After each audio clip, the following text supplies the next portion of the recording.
Chers frères et sœurs en Jésus-Christ, je vous salue tous dans le Seigneur. J'espère que vous allez bien par la grâce de Dieu. Bien-aimés, je suis porteur d'un message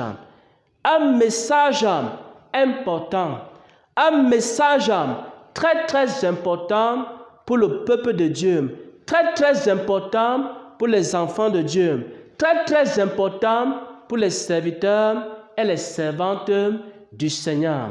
Il y a une personne qui souffre, il y a une personne qui se pose des questions, il y a une personne qui est dans des multiples épreuves depuis des années. Et la personne ne sait pas comment sortir de ces épreuves, comment sortir de ces souffrances, comment sortir de cette misère. Il y a quelqu'un qui entendait la voix de Dieu et maintenant la personne n'entend plus la voix de Dieu et elle se pose la question de savoir comment faire pour entendre à nouveau la voix de Dieu. Il y a quelqu'un qui est malade, qui est constamment malade et la personne ne sait pas comment faire pour sortir de cette maladie à répétition. C'est comme si elle se trouvait dans la prison des maladies. Elle s'en va de maladie à maladie, d'humiliation à humiliation. Il y a une autre personne qui est esclave du péché. Elle a fait des efforts. Elle a cherché à vaincre le péché en prenant des temps de jeûne, en prenant des temps de prière. Mais elle n'a pas eu la solution à son problème. Elle continue à vivre une vie de péché, une vie d'abomination, malgré ses efforts. Alors, laisse-moi te donner ce message. Alors, laisse-moi partager avec toi cette révélation qui s'intitule le mystère ou alors le ministère de la réconciliation. Bien-aimé, pour que ton problème soit résolu, il faut d'abord que tu acceptes que tu as un problème avec Dieu. Mon frère, ma soeur, tu veux sortir de ta situation, tu veux sortir de ton problème, tu veux sortir de la situation qui te dérange depuis des années. Il faut que tu acceptes quelque chose. Il faut que tu acceptes que tu as un problème avec Dieu. Parce que le Seigneur m'a dit exactement ceci. Il m'a dit que lorsque une personne entendait la voix de Dieu et qu'elle n'entend plus la voix de Dieu, ça veut dire qu'elle a un problème avec Dieu. Il faut que tu acceptes que tu as un problème avec Dieu. Tu entendais la voix de Dieu, tu n'entends plus la voix de Dieu. Il ne faut pas que tu t'habitues à cette situation où tu n'entends plus la voix de Dieu. Il faut que tu reconnaisses d'abord que tu as un problème avec Dieu. Mon frère, ma soeur, tu étais quelqu'un en bonne santé. Tu étais quelqu'un qui n'avait pas de problème. Mais chaque jour, tu es malade. Mais chaque jour, tu te retrouves dans les hôpitaux. La solution à ton problème réside dans quelque chose. Il faut d'abord que tu acceptes, mon frère. Il faut d'abord que tu acceptes, ma soeur, que tu as un problème avec Dieu. Et je vais prendre des exemples bibliques. Lorsque le peuple d'Israël marchait en communion avec Dieu, lorsque le peuple d'Israël marchait main dans la main avec Dieu, alors tout allait bien dans la vie du peuple d'Israël. Israël avait de quoi manger. Israël avait de quoi se vêtir. Israël n'était point malade. Israël n'était point souffrant. Israël n'était point vaincu par ses ennemis. Mais lorsque Israël s'est séparé de Dieu, mais lorsque Israël a abandonné Dieu, alors les malheurs s'abattaient sur Israël. Alors les calamités s'abattaient sur Israël.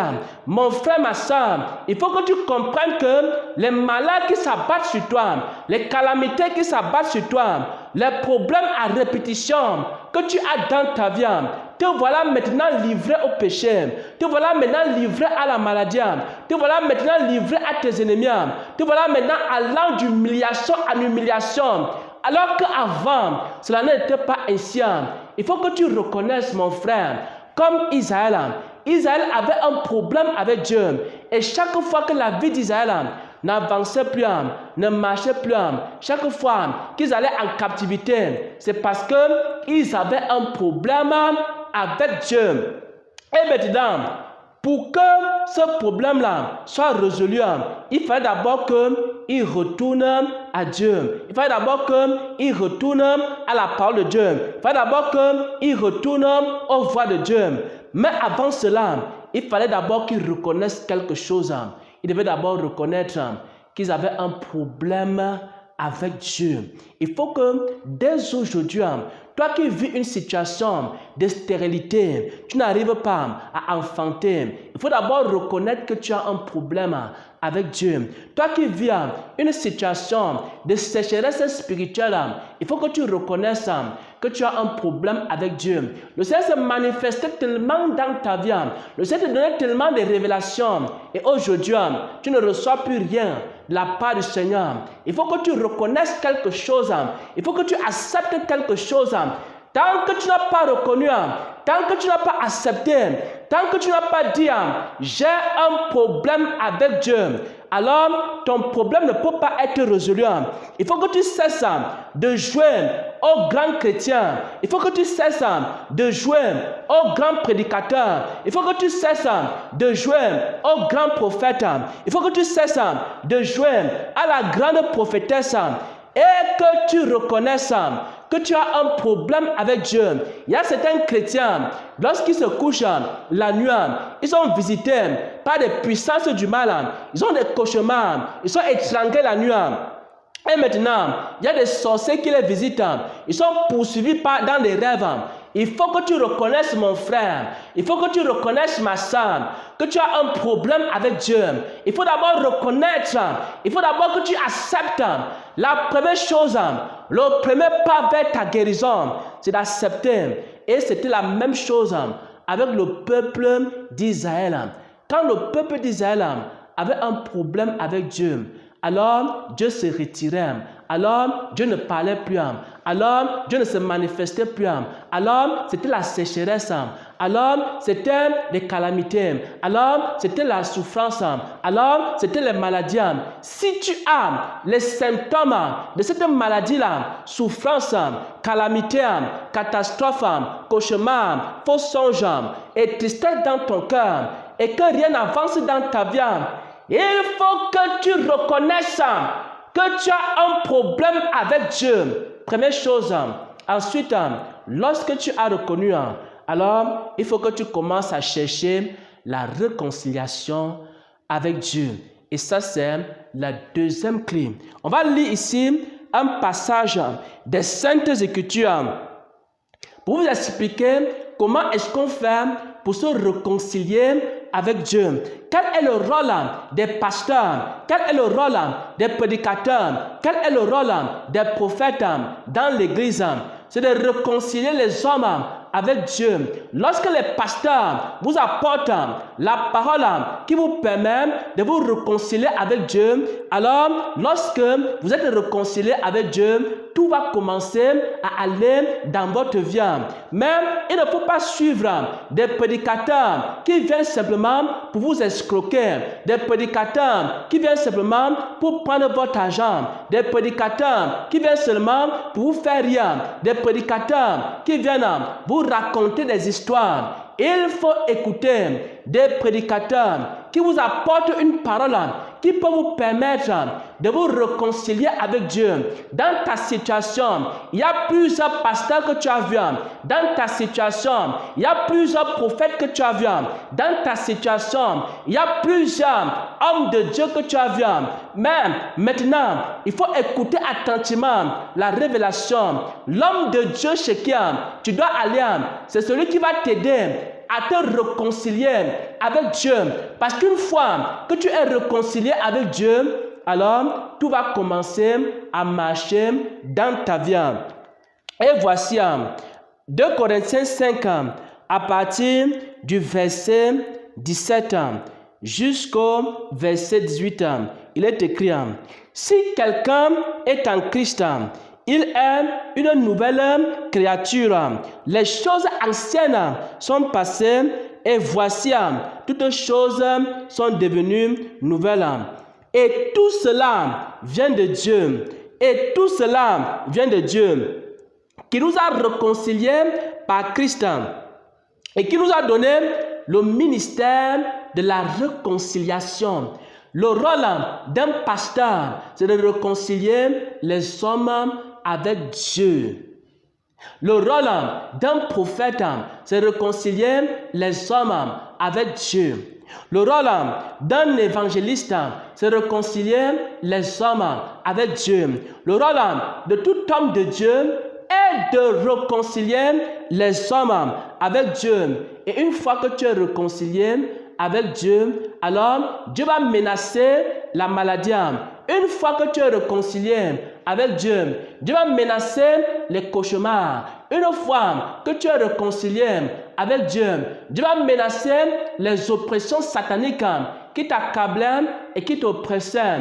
Une fois que tu es réconcilié avec Dieu, Dieu va commencer à chasser les ténèbres qui avaient envahi ta vie. Une fois que tu es réconcilié avec Dieu, Dieu va chasser la stérilité dans ta vie. Une fois que tu es réconcilié avec Dieu, Dieu va chasser le cancer qui est dans ta vie. Une fois que tu es réconcilié avec Dieu, Dieu va faire quoi? Dieu va te délivrer. Dieu va te délivrer. Dieu va te délivrer. C'est pourquoi, mon frère, c'est pourquoi, ma soeur, tu as besoin de chercher un prédicateur. Tu as besoin de chercher un homme de Dieu. Tu as besoin de chercher un prophète. Tu es allé d'église en église. Tu es allé de ministère en ministère. Mais ton problème persiste parce que tu n'as jamais rencontré l'homme qui t'a réconcilié avec Dieu. C'est l'homme qui t'a réconcilié avec Dieu qui pourra t'apporter la délivrance, qui pourra t'apporter la restauration. Et maintenant, mon frère, il faut d'abord que tu reconnaisses que tu t'es séparé de Dieu, que tu reconnaisses que tu t'es éloigné de Dieu, que tu reconnaisses que ta vie n'est plus avec Dieu comme elle était avant, que tu reconnaisses que tu honores Dieu des lèvres, mais que ton corps est éloigné de lui.